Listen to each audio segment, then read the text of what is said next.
Hey, Far West Water Ski Club. I have some new buoys that I'm buying, that I have bought actually, because we needed to get some new ones. They're called Wally buoys, and this is how they come, obviously with no air in them, and this is what it looks like filled up. And you can see that they are almost the same size. So if by chance you do happen to be filling any of these up, please do not overinflate them. And you can see that it's still not completely round. It does have enough air in it. It'll be fine, especially if it's out in the sun. It'll expand a little bit, but we don't want to overinflate them because it stretches the rubber out and then they'll be deformed and it'll mess them up. So you just barely make them round. And you can see that right here that this part is much larger than we're used to. And it's also part of the buoy as far as the air is concerned. So if the old way that we were putting in one, we used to loop the string through here and cinch it down.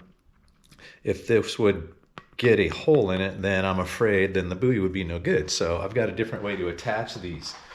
So here's the boat guide. We'll be only changing the attachment way that we do that on the turn buoys and the gates. Everything else, see, like here's a 55-meter buoy. Everything else will be like this. And these things are hard rubber. It's not attached to the rest. The air goes in right here. You pull this plug out, you put the air in, put the plug back in, but we can put the string on here as we always used to. So that's with the boat guides. So on these, where's my hook? The way we're gonna do this now is, this is an old hook that I already had, but the same ones we're going to be using here. So we'll actually put the string on here as we always did, and then this will clip right onto the ball.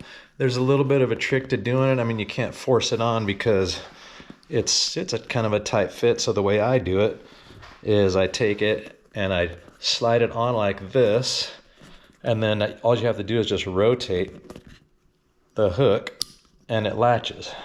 So it'll end up being just like this, and it will not wear this part out. So we get a hole in the ball and then we got to buy another one. They're like $17 a piece. They're pretty expensive. So anyway, string goes here, this goes in the ball, and to get it off, it's kind of the same process.